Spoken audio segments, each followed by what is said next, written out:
is going to be a leap, a turning point when it comes to our tourism map, when it comes to our museums, and it's considered as a gift from Egypt to humanity at large. We are expecting its official inauguration in the very near future, and to shed more light on our gym or the Grand Egyptian Museum, we are very much delighted to have with us via phone Mr. Karim Menabawi, our tourism expert and member of the Tourism Chambers Union. Thank you very much for being with us, sir, and a very good morning. Good morning, Nimin. How are you? Thank you. Let's start immediately, Mr. Karim, with what's different about the gym. Why the gym is going to be, as I said in my intro, a turning point in our tourism map, or a turning point in museums, not only here in Egypt, but in the Middle East, in Africa, and maybe the whole world. Well, it is in the whole world, and the list is very long, very long. I mean, you need a whole program just to put the list, but just to address the most important part of it. The GEM, Grand Egyptian Museum, will be the largest museum in the world, largest culture museum in the world, that would exhibit one single culture. Of course, there are others that are bigger, such as the Louvre, but this is a mix of many cultures, including the pharaonic culture. So it's the only one, it's the biggest one that will have one culture. So it's going to be the biggest in the world. But secondly, the design of the Grand Egyptian Museum is a mystery by itself.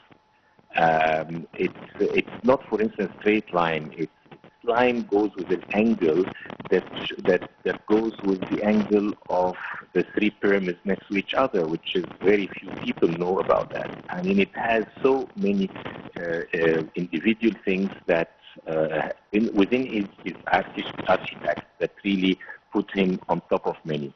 The gem, for the first time ever, the gem will exhibit in one single spot, in one chamber. It's going to be 1/5 of the gem, the whole treasure of Tutankhamun, the whole real treasure of Tutankhamun in one spot. Has never been exhibited in one spot. Many of part of the Tutankhamun treasure has been traveling all around the world. Others have been at the Egyptian Museum. Others have been in the stores. So for the first time ever, all the treasure, the 5,530 pieces approximately, will be exhibited in one spot. You can go and enjoy it there. I mean, there are so many other things that would really put the gem on top of many. And let's mention some of them, if you permit me, Mr. Karim, because as far as I know, they are going to be simulation, they're going to be audio shows, video shows, shows or events specially dedicated to children, for example. The gym is going to receive students, whether from schools or from universities, and they are going to have their special trip or their special one-day journey inside the gym. The restoration and the renovation departments is going also to act as an educational institution in addition to be our Grand Egyptian Museum. Tell me more about these innovative ideas, or the way we are thinking about the gym, thinking out of the box, if I may call it this way. I'm telling you, the list is so long. One of the things is the laboratory and the restoration you just mentioned. It's going to be the largest restoration in one single museum ever. All the pieces that came to the gym to be exhibited has gone through the lab in order to be refurbished and to be brought back to its original state as like they found it, in order to be exhibited on its best shape. As you correctly said, there is a children gallery that would bring a lot of all what the pharaonic culture is bringing on the children's life. There is a whole story of all the industries that has been created by the pharaohs, and I mean, that's of course the gem will also include many venues so that we can actually hold event there around the Egyptian Museum, indoor and outdoor.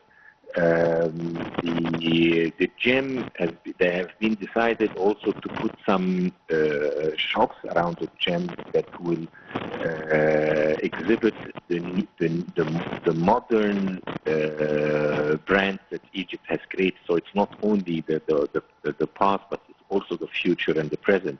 So the list is really unique. I mean, being just next to the pyramid, I mean, it's going to be so easy for people who would come just for a day, arriving to the Sphinx Museum, going to the pyramids, the gym, and then back to the Egyptian, to the Sphinx airport to fly back home.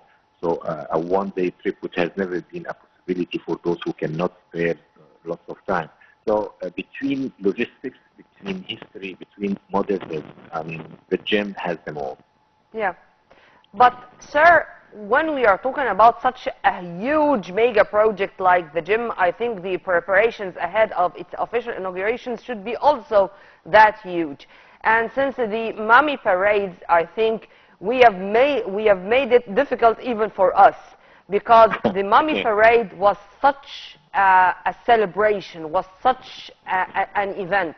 What we can do more to make this day, the day when we are going officially to inaugurate the gym, such a day, such a leap, such a turning point? Let's start with the first word you said in the sentence, huge.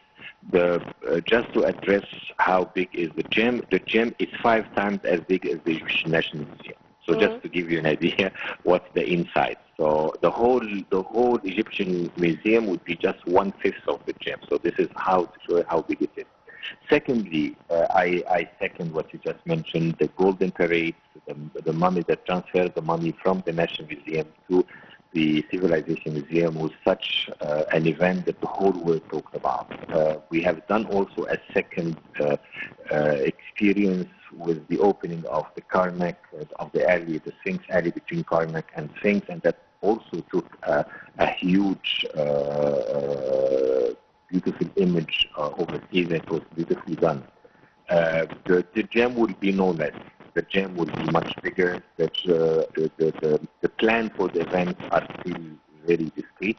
I mean, the plan is not disclosed, but what I can just tell you that it's not a it won't be a one day or a one evening opening. That's going to be a whole week that would include head of state in the beginning, that would include celebrities, and it's going to roll over the whole week. For the head of state, maybe 2 or 3 days here, and then ceremonies will also take place for the celebrities. It's a whole week of event. And this is what actually stopped the government to make the inauguration so far, because the time hasn't permitted to be able to do such an event because of all what was happening around us, including starting by the COVID. The museum, we hear a lot of talk about, yes, delay. It breaks my heart to hear that it has not been delayed. We were ready to open the gym October 2020, and it would have been possible to open it in October 2020, but then COVID hit in March. We couldn't, of course, do it in October, and then for 2 years COVID, and then the unrest around the area didn't help as well. It would have been very difficult to do such a propaganda and such a big festive event, and you have what's happening very, very close to us by our borders. So there are a lot of considerations that needs to be addressed before saying let's open the gym. But I think we're getting too close, and every single day that has been delayed, I can promise you that the government has made lots of good things the surrounding was not planned so far, so now the surrounding has also been very well planned just to facilitate the arrival, the departure, the parking, tunnels, the walk from the gym to the pyramid straight. So a lot of things have been happening over the last 3 years since it was due to be open, but only for good reasons. And inshallah, tomorrow is another day, and we hope that the official inauguration of our gym, it's going to be, as I said, huge, and it's going to be a turning point Well, sir, thank you very much for your input and have a very good day. And we hope next time, inshallah, you are going to be our guest live here in the studio to speak in more details about not only the gym, but about our tourism field in general. We were very much delighted to have with us via phone Mr. Karim Menabawi, our tourism expert and member of the Tourism Chambers Union. By this, we come to the end of our episode. Stay tuned on Nile TV International always for more updates. Many thanks for watching. This was Nermeen Abdurrahman.